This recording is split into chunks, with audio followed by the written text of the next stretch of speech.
What's going on, y'all? Machiavelli Mills TV, man. Public service announcement. PSA, Steph Curry is a problem. Steph Curry is a problem. He been a problem, and he always going to be a problem as long as he in this NBA. For real, man. Last night, Steph Curry was unreal. Unreal like we've seen before, but I think he has to keep reminding people because the disrespect for Steph Curry is way out of line, way out of bounds, man. Last year, after the Golden State Warriors failed to make the playoffs, Klay Thompson and then was hurt. I saw a lot of disrespect going around about Steph Curry. Even this season, when his team began to struggle at the beginning of the season, I saw people slandering Steph Curry's name, saying, you know what, Steph ain't really that great. He hasn't won an NBA Finals MVP. He really hasn't shown up during the postseason, so on and so forth. He can't do it without another star, and all of that, right? And they were completely disregarding the fact that Golden State's roster is not that good at all. Their roster is really not that good for real, man. They don't have reliable scoring outside of Steph Curry. Who they got? Pascal and them, Kelly Oubre and them. Like, come on, really?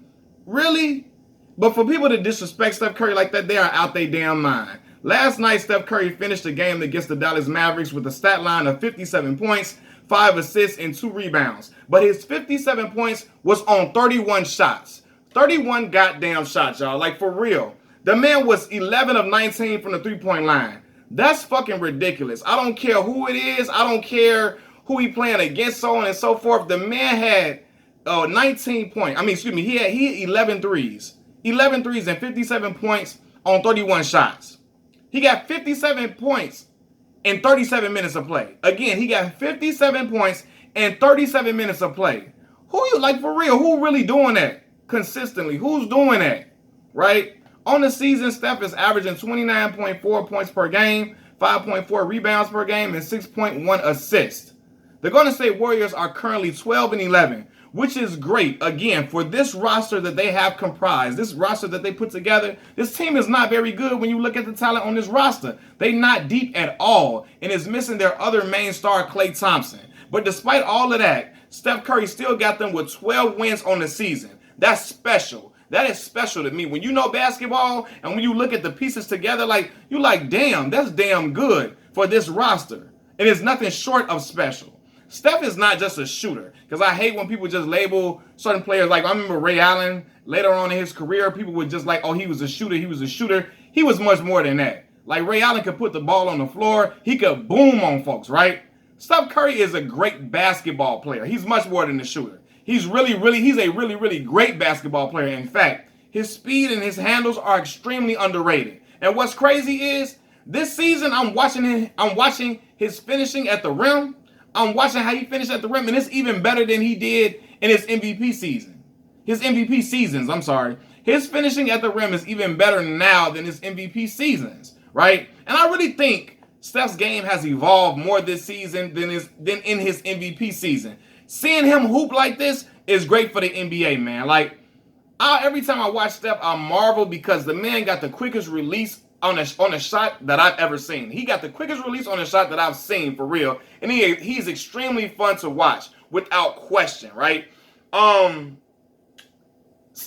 people got to understand, Steph Curry is a living legend. A living legend for so many reasons. His influence on the game, it's crazy and it can't be ignored. Before Steph Curry, guys who were 6'2", 6'3", they really didn't, it was hard for them to have a whole lot of aspirations to really be like the best player in the league, for real. And guys who were just shooters that were just, look how many kids have been influenced to improve their shooting from watching Steph Curry, right?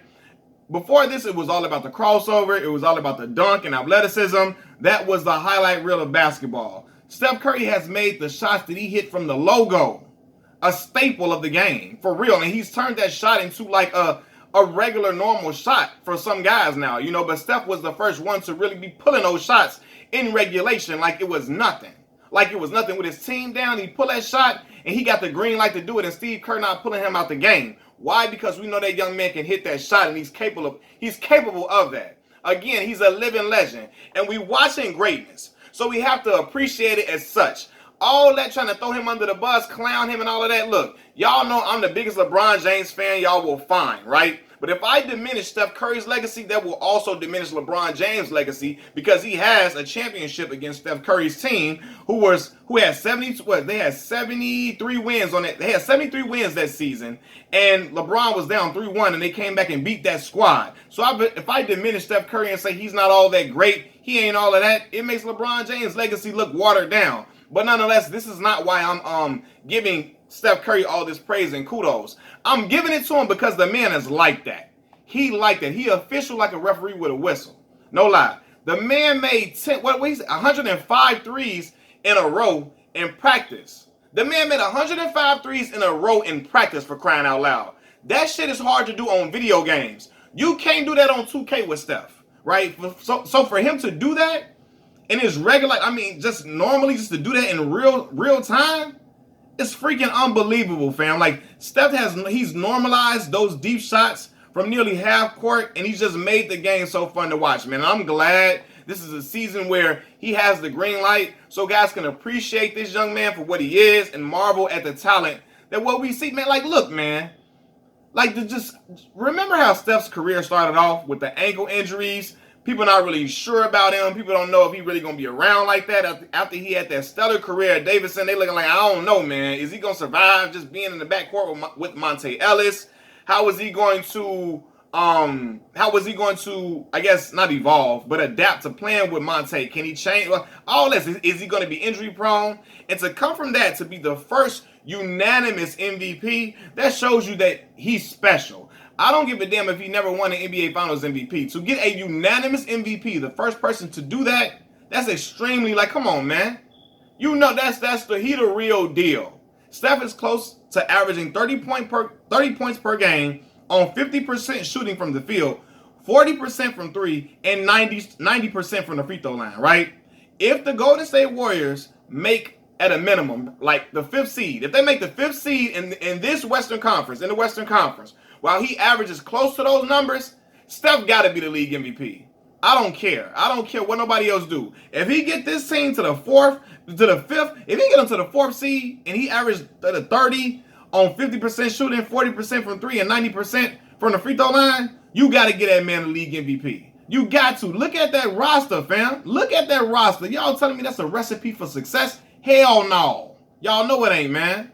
For real, man, I'm looking at him last night. My man pulled up from the logo like it was a goddamn mid-range shot. Pulled up from the logo like it was a mid-range shot. That's ridiculous, man. I can never downplay that man's greatness. I don't see how people continue to do it time after time after time when he continues to prove how real and legit he is all the damn time, man. Even without a main co-star, he's putting up these numbers and trying to lead these boys to wins. Right? Kelly Oubre, Wiseman, you know what I'm saying, Pascal and all them, like Draymond, and them Draymond ain't never been no scorer. His best attribute was like playing some defense, getting guys some open shots, but really he was passing to two of the greatest shooters to ever play the game. So, it's like, okay, well, that's really not that hard to get some dimes off of those guys.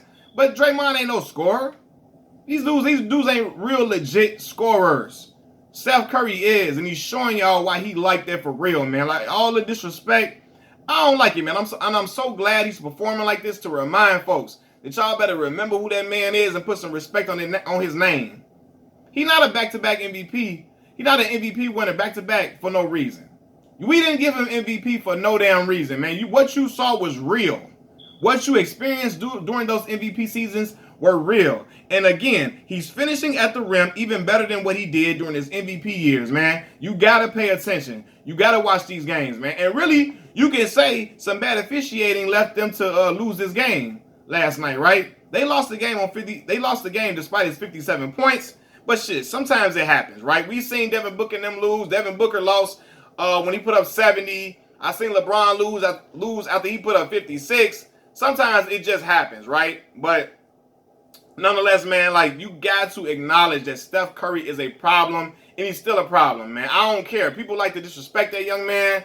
Maybe it's because he's not rah-rah. He don't do all that tough hollering and screaming that a lot of other athletes do. You know what I mean? Maybe he ain't the most demonstrative guy at times, even though he be excited and shimmy and stuff like that, and after he hit them threes or whatever. But I don't know, man, but I don't care if he hasn't won a league. Excuse me, if he hasn't won an NBA Finals MVP.